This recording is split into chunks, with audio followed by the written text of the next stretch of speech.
ونتوكل عليه ونعوذ بالله من شرور أنفسنا ومن سيئات أعمالنا من يهده الله فلا مضل له ومن يضلله فلا هادي له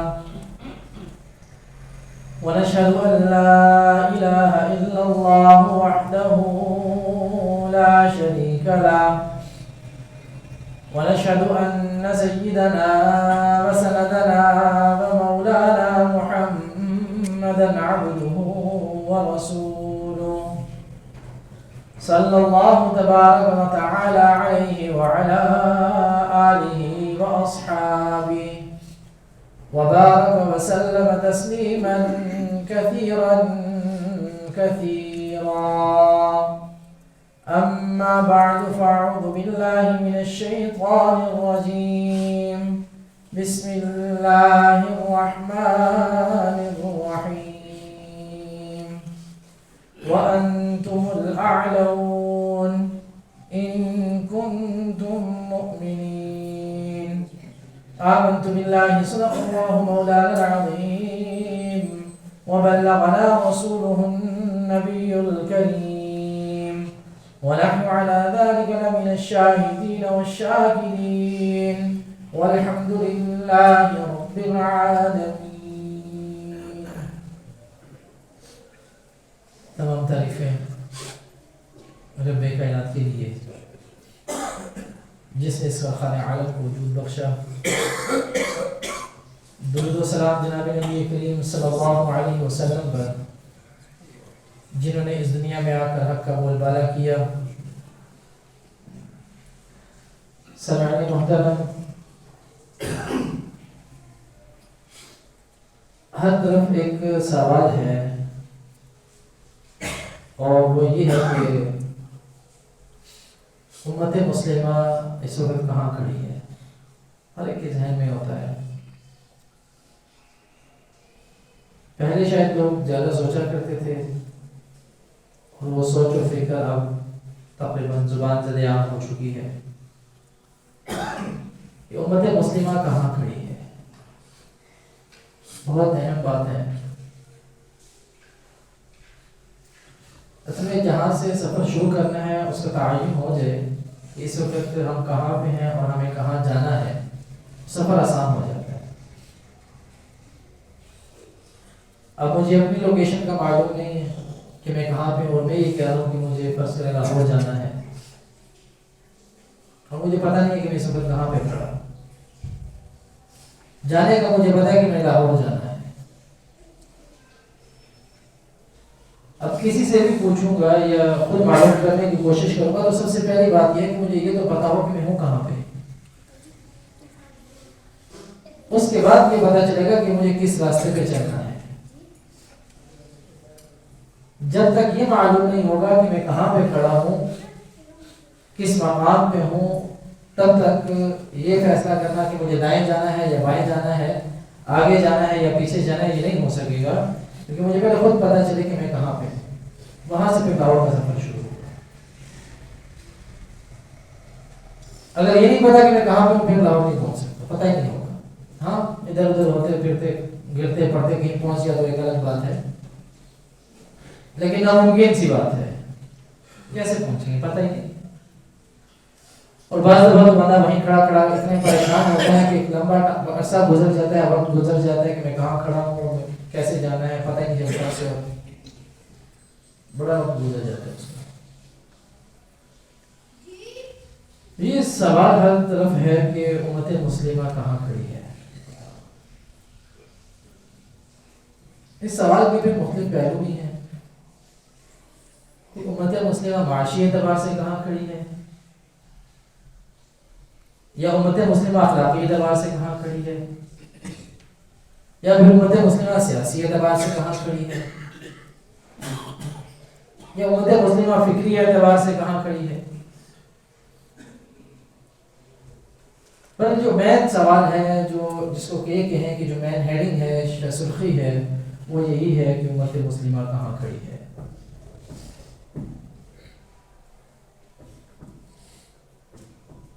اس کے فکری پہلو کے اوپر تھوڑے سے گفتگو کرتے ہیں، دیکھتے ہیں کیا ہم یہ جان پائیں گے کہ ہم اس وقت کہاں پہ ہیں اور سفر کیسے کرنا ہے اور کہاں کا کرنا ہے۔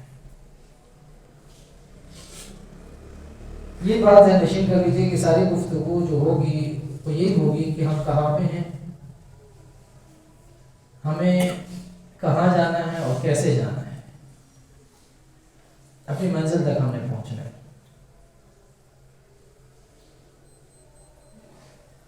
تو پہلی بات یہ کہ ہم کھڑے کہاں ہیں۔ یہ اس وقت دو باتیں بہت زور و شور سے چل رہی ہیں۔ ایک تو یہ بات ہر طرف سے سنائی دی جاتی ہے کہ ہم لوگ بہت زیادہ تنزلی کا شکار ہو گئے ہیں، انحطاط کا شکار ہو گئے ہیں، بہت زیادہ بدحال ہو چکے ہیں۔ ایک یہ فکر ہے اور ایک یہ تاثر ملتا ہے۔ اسی ماحول کے اندر ایک دوسری فکر بھی سامنے آتی ہے، وہ یہ آتی ہے کہ ایک بیداری کی لہر چل رہی ہے اور امت مسلمہ یہ چاہتی ہے کہ وہ اپنی بنیاد کی طرف واپس آ جائے اور اپنے دین کے اوپر واپس کھڑی ہو جائے۔ ایک یہ سوچ بھی اس ماحول کے ساتھ ساتھ ہمیں ملتی ہے۔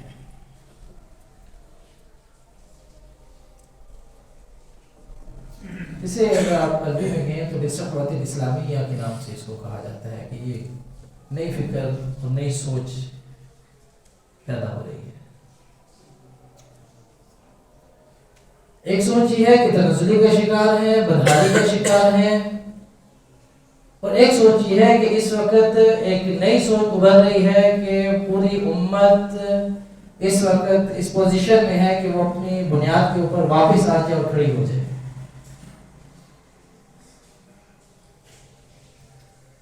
یہ جو دونوں سوچیں ہیں یہ انتہا کی ہیں، انتہائی سوچیں ہیں، دونوں انتہا درجے کی۔ پہلی سوچ یہ کہ بدحالی کا شکار ہو گئی ہے، تنزلی کا شکار ہو گئی ہے، وہ حالات بہت برے ہو گئے ہیں۔ یہ جو سوچ ہے یہ بھی ایک انتہا کی سوچ ہے۔ اس سوچ کے بعد مایوسی پیدا ہوتی ہے۔ جب یہ سوچ سامنے آتی ہے کہ حالات تو بہت خراب ہیں، حالات تو بہت برے ہیں، معاملات تو بہت بگڑ چکے ہیں، اس کا سنبھالنا تو بہت مشکل ہو گیا ہے، ایک ہی سوچ ہے۔ اب جب اس طرف انسان کا ذہن جاتا ہے تو انسان پریشان ہو جاتا ہے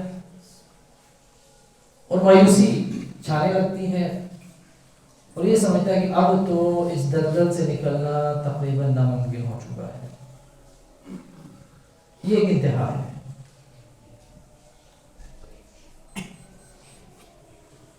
اور ایک دوسری بھی انتہا ہے کہ جب یہ ایک سوچ پیدا ہو گئی کہ اب تو ایک بیداری کی لہر چل پڑی ہے، شعور پیدا ہو گیا ہے، لوگ اپنے دوبارہ واپس آنا شروع ہو گئے ہیں، تو یہ بھی ایک انتہا ہے۔ اور اس سے جو ذہن لوگوں کا بنتا ہے وہ یہ ہے کہ وہ امت مسلمہ سے توقعات سے زیادہ امیدیں لگا لیتے ہیں اور پھر مطمئن ہو کے بیٹھ جاتے ہیں، بدعملی کا شکار ہو جاتے ہیں۔ بس ٹھیک ہے کہ اب تو ایک لہر چل پڑی ہے، ایک سوچ چل پڑی ہے، تو لہٰذا اب ہمیں اتنی زیادہ محنت اور کوشش کی ضرورت نہیں ہے کیونکہ ایک ہوا چل پڑی ہے اور یہ معاملہ بنتا نظر آ رہا ہے۔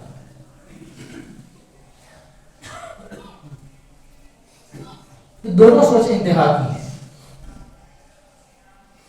ایک سوچ کو دیکھیں تو بدعملی، ایک سوچ کو دیکھیں تو مایوسی ہے، اور ایک سوچ کو دیکھیں تو پھر بدعملی ہے اور انسان کچھ کرنے کی پوزیشن میں نہیں رہے، ٹھیک ہے ہو رہا ہے تو چل پڑے گا ماحول میں۔ اور جو اصل حقیقت ہے وہ ان دونوں کے درمیان کی ہے۔ جو حق راستہ ہے، جو صحیح بات ہے وہ یہ ہے کہ یہ دونوں کے درمیان کی بات ہے۔ نہ تو ہمیں بالکل مایوس ہو جانا ہے کہ ہم مایوس ہو جائیں اور پریشان ہو جائیں، اپنے آپ کو حالات کے رحم و کرم پہ چھوڑ دیں، اور دوسری طرف نہ تو ہم نے یہ کرنا ہے کہ سب کچھ چھوڑ چھاڑ کے بیٹھ جائیں کہ اب تو ہم مطمئن ہو گئے، ہم نتیجے کے بہت قریب ہیں۔ دونوں سوچیں یہ خرابی کا باعث ہے۔ میں نے آپ سے عرض کیا کہ اصل سوچ یہ ہے کہ وہ درمیان کی ہے، اور اس سوچ کے لیے محنت کرنا، کوشش کرنا، بدقسمتی کے ساتھ سیاسی اعتبار سے اگر یہ دیکھا جائے کہ امت مسلمہ کہاں کھڑی ہے تو وہ ایک الگ سا رخ ہے، ایک الگ ہی سوچ ہے۔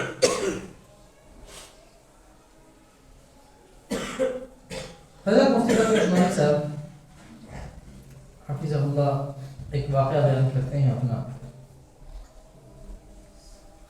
وہ کہتے ہیں مجھے ایک وقت کے ساتھ کسی دوسرے ملک جانا ہوا، اور دوسرے ملک جو ہم جا رہے تھے وہاں پہ ہم نے وہاں پہ جو سربراہ تھا، ایک نام نہاد اسلامی ملک، انہوں نے لکھا کہ اس کے سربراہ سے ہماری ملاقات تھی۔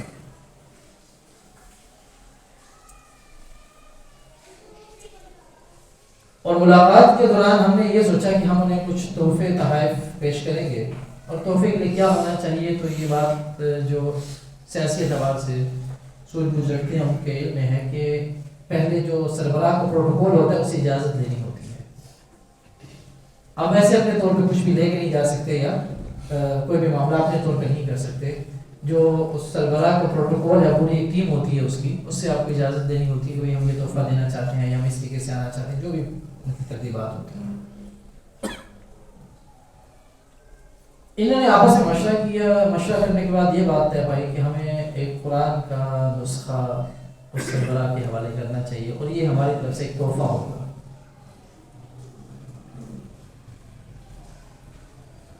جب پروٹوکول سے رابطہ کیا گیا، ان سے بات چیت ہوئی اور یہ کہا گیا کہ ہم سربراہ جو ہے اس ملک کا، اس کو قرآن کا ہدیہ دینا چاہتے ہیں، تحفہ پیش کرنا چاہتے ہیں۔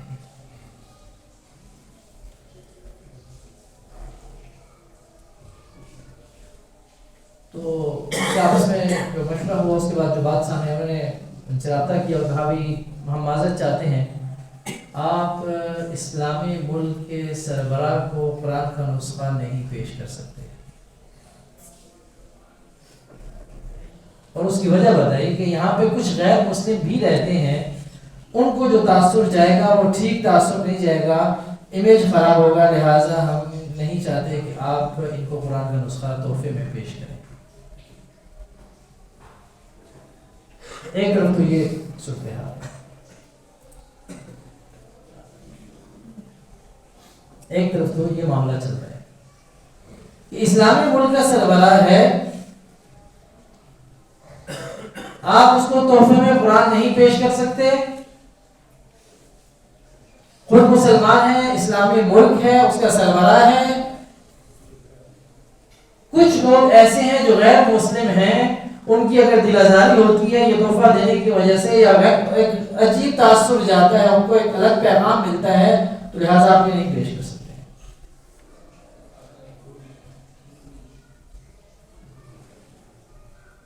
دوسری طرف فرماتے کہ جو بھی تھا ملاقات ہو گئی ہماری، حساب کتاب میں ہوئی۔ ملاقات کے بعد کہتے ہیں کہ ہم مغرب کی نماز کے لیے مسجد میں گئے، اور وہاں پہ نماز پڑھی۔ نماز پڑھنے کے بعد دیکھا کہ بہت سارے لوگ ہیں اور ایک بڑا مجمع لگا ہوا ہے، اور وہاں پہ وہ اپنی زبان میں کوئی بات چیت کر رہے ہیں۔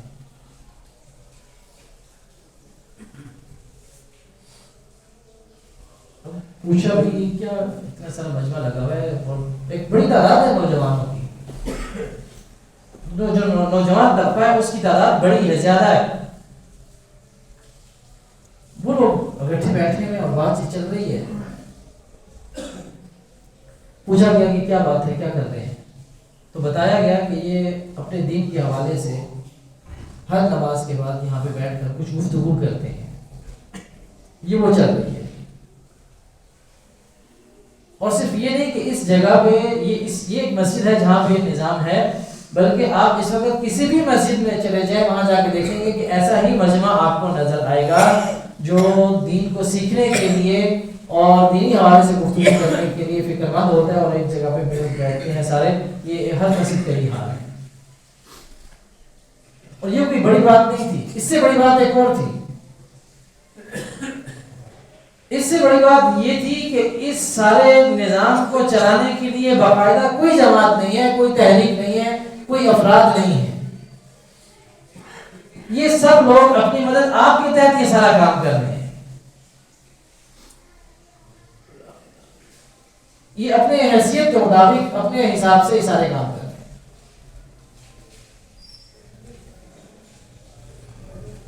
رسالت اسلامیہ یہ چیز ہے کہ لوگوں کے اندر ایک شعور پیدا ہو گیا ہے، لوگ اس فکر میں ہیں کہ کسی طریقے سے ہم دوبارہ اپنی اس بنیاد کے اوپر آ جائیں جہاں سے ہمیں کاٹا گیا تھا اور تنزلی ہماری شروع ہوئی تھی، دوبارہ اس بنیاد پہ کھڑے ہو جائیں۔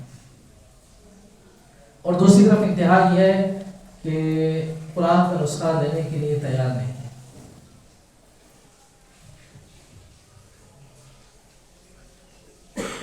تو اس کے درمیان کا راستہ کیا ہے؟ وہ ہونا چاہیے۔ اب بات یہ ہے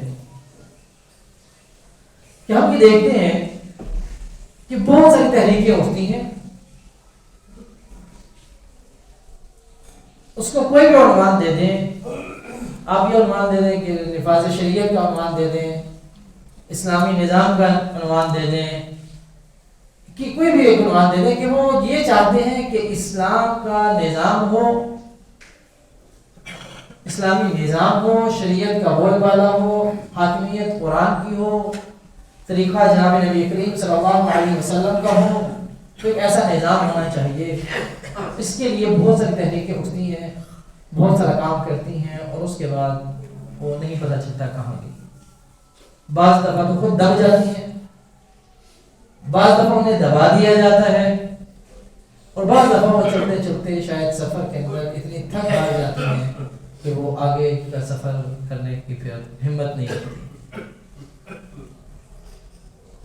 یہ کیا ہے؟ یہ کیوں دب جاتی ہیں، کیوں ختم ہو جاتی ہیں؟ اس کے اسباب کیا ہیں؟ جو تحریکیں اٹھتی ہیں اس کی کیا اسباب ہیں؟ کیوں ختم ہو جاتی ہیں، دب کیوں جاتی ہیں؟ اس میں دو عنصر ہیں بہت بڑے کہ یہ کیوں ہوتا ہے۔ ظاہر بات ہے روپیہ پیسہ لگا رہے ہیں، جان لگا، اور یہ اس کے لیے پھر صرف تحریکیں نہیں چلتی بلکہ باقاعدہ قربانیاں دی جاتی ہیں، مال کی قربانی ہوتی ہے، جان کی قربانی ہوتی ہے، خواہشات کی قربانی ہوتی ہے، کتنے لوگ شہید ہو جاتے ہیں، اور اس سارے نفاذ کے لیے جو محنتیں ہوتی ہیں، جو قربانیاں دی جاتی ہیں، یقیناً وہ لوگ بہت زیادہ قابل تعریف ہیں، اور ان کی حوصلہ افزائی کی ضرورت ہے کہ وہ یہ کام کرتے ہیں، کم از کم سوچتے تو ہیں کہ یہ کام کرنا ہے۔ اور صرف پاکستان کے اندر نہیں بلکہ پوری دنیا کے اندر یہ تحریکیں چلتی ہیں۔ کسی دنیا کا کوئی ملک اٹھا کے دیکھیں کہ وہاں پہ تحریکیں اٹھی ہیں، چلی ہیں، لیکن آخر میں وہ پھر ختم ہو گئی ہیں، یا دب گئی ہیں، یا دبا دی گئی ہیں، یا جو بھی ہوا۔ اور پاکستان کے اندر بھی بہت ساری تحریکیں چلی ہیں، آخر کار یہ ہوا کہ وہ منزل تک نہیں پہنچ سکی۔ منزل پہ پہنچنے سے پہلے وہ ہمت ہار جاتی ہیں، یا ان کا جذبہ ختم ہو جاتا ہے، دب جاتی ہیں، دبا دی جاتی ہیں، جو بھی ہوتا ہے۔ یہ کیوں ہوتا ہے؟ ایسا کیوں ہے؟ اور میں نے آپ سے پہلے عرض کیا کہ وہ پاکستان کے اندر ہوں یا پاکستان سے باہر ہوں، ان حوالے سے جو ایک شریعت اور آئین اور قانون کے تحت تحریک چلتی ہے، اور اس کے لیے جو لوگ جذبات کی قربانی دیتے ہیں، مال کی دیتے ہیں، جان کی دیتے ہیں، وہ سب قابل تعریف ہیں۔ دو بڑی وجوہات ہیں یہ ناکام کیوں ہوتی ہیں۔ اس میں ایک جو پہلی وجہ ہے وہ وجہ ہے کہ غیر مسلموں کی سازشیں۔ یہ ایک ایسا موضوع ہے کہ جس کے اوپر بڑی تفصیل کے ساتھ گفتگو کرنے کی ضرورت نہیں ہے۔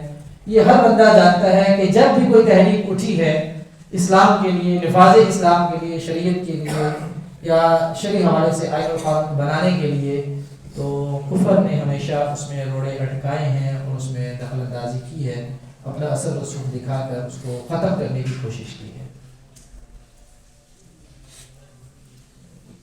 یہ غیر مسلموں کی سازش، اس کو ہم کسی بھی طور پر نظر انداز نہیں کر سکتے. یہ ایک بڑا عنصر ہے، ایک بڑی وجہ ہے اسلامی تحریکیں کیوں کامیاب نہیں ہوتی. ہم لوگ تو یہ سمجھتے ہیں کہ شاید یہ تحریک چلی ہے یہیں پہ پاکستان کو یہ کر لے رہے کہ پاکستانی کی تحریک تھی، بس چلی تھی، ختم ہو گئی تھی. ایسا نہیں ہوتا. کوئی بھی تحریک چلتی ہے اس کے پیچھے لازمی طور پر غیر مسلموں کی بڑی گہری نظر ہوتی ہے. کیوں اٹھی، کیوں چلی، نتائج کیا ہوں گے، اس کے اثرات کیا مرتب ہوں گے، اس کو چلانے کا طریقہ کار کیا ہوگا، ان کی گہری نظر ہوتی ہے اس کے اوپر. انجام کے اعتبار سے اگر کامیاب ہو جاتی ہے تو پھر کیا ہوگا. اور یہ بات یاد رکھیے گا کہ بہت ساری اسلامی تحریکیں ایسی ہوتی ہیں اور یقیناً ہیں جن کا عنوان اسلامی ہے، عنوان کے اعتبار سے بات کر رہا ہوں، عنوان اسلامی ہوگا، لیکن باقاعدہ طور پر انہیں غیر مسلموں کی طرف سے سپورٹ حاصل ہوگی، کیونکہ وہ یہ سمجھتے ہوں گے کہ اگر اس کے اندر ہماری دخل اندازی رہے گی، ہمارا اثر رسوخ کچھ نہ کچھ رہے گا، تو ہم اس کے نتائج کے اعتبار سے اس کو کامیاب نہیں ہونے دیں گے یا اس کا رخ پھیر دیں گے، اس کا رخ چینج کر دیں گے.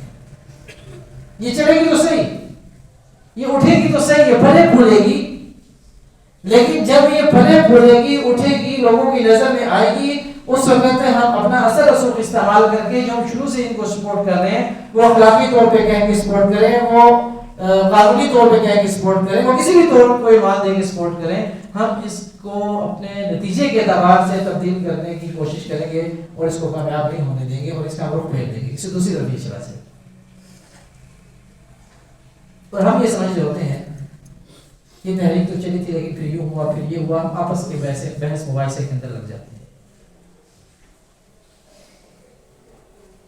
لیکن اس کے اندر ایک اور بات سوچنے کی ہے، اور یہ بات اس سے پہلے ایک بات بتاؤں کہ سازشیں تو ہوتی ہیں، چلیں گی، اور یہ بات یاد رکھیے اللہ رب العزت نے حضرت آدم علیہ السلام کو پیدا کرنے سے پہلے ابلیس کو پیدا کیا تھا، شیطان کو بنایا. شیطان کی پیدائش حضرت آدم علیہ السلام کی پیدائش سے قبل کی ہے، پہلے کی ہے، اور حضرت آدم علیہ السلام کی پیدائش بات کی ہے. اور یہ سازشیں حضرت آدم علیہ السلام کے پیدا ہونے سے پہلے کی چل رہی ہیں. اگر یہ کہیں کہ ہم اب تو یہ سازشیں چل پڑی اور یہ سازشیں ہو رہی ہیں، ہم اپنی محنت کو اور اپنی کوشش کو چھوڑ دیں گے، یہ تو بڑی غلط سوچ ہوگی. یہ چلتی رہیں گی، ہمیں اپنی محنت کرنی پڑے گی، کوشش کرنی پڑے گی، ہم لگے رہیں گے، جدوجہد کرتے رہیں گے. انبیاء کے خلاف سازشیں ہوئی ہیں. میں نے آپ کو بتایا کہ حضرت آدم سے پہلے ابلیس کی پیدائش ہے، اور یہ سازشیں اس وقت سے چل رہی ہیں، تمام انبیاء کے خلاف ہوئی ہیں، صحابہ کے خلاف ہوئی ہیں، اور یہ شروع سے چلتی آ رہی ہیں اور قیامت تک چلتی رہیں گی سازشیں. انہیں کے اندر رہ کر ہمیں کام کرنا ہوگا. اور کبھی بھی غیر مسلم کی سازش کامیاب نہیں ہوتی جب تک کہ اپنوں کے اندر کوئی نقص اور کمی نہ ہو. یہ بات یاد رکھنے کی ہے. یہ موضوع تھوڑا سا سمجھنے کا ہے، کچھ شاید خشک ہو جائے لیکن سمجھنے کی چیز ہے. ایک سوال ہے نا کہ امت مسلمہ کہاں کھڑی ہے، تو پہلے اس کا تعین ہو کہاں کھڑی ہے، اور تعین کے بعد میں نے آپ کو بتایا کہ کہاں چلنا ہے، کیسے چلنا ہے، کیسے پہنچنا ہے، منزل کیا ہے، یہ سب چیزیں پھر بات کی.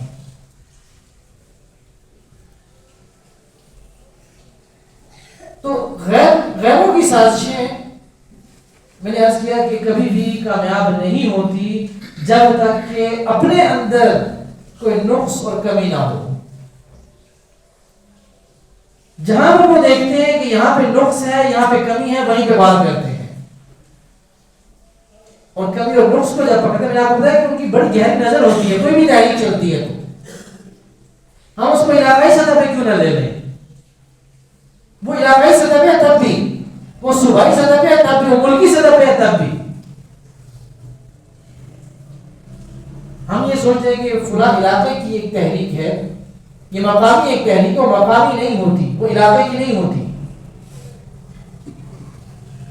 تو وہ دیکھتے ہیں کہ یہاں پہ نقص کہاں پہ نظر آ رہا ہے، کمی کہاں پہ نظر آ رہی ہے، ہم اس جگہ پہ وار کریں گے، وار کر کے وہاں سے اس تحریک کے اندر گھسنے کی کوشش کریں گے یا اس کو نقصان پہنچانے کی کوشش کریں گے، یا یہ ہوگا کہ ہم اس کو پھلتا پھولتا بنائیں گے، لوگوں کی نظروں کے اندر آئے گی، ایک ہائپ کریٹ کریں گے اور اس کے بعد پھر ہم اپنا معاملہ سیدھا کریں گے اور اس کو ہم نے کس رخ پہ لے کے جانا ہے اس کا تعین پھر ہم نے کرنا ہے۔ اسی حوالے سے انشاءاللہ مزید گفتگو ہوگی، سنتے ہیں۔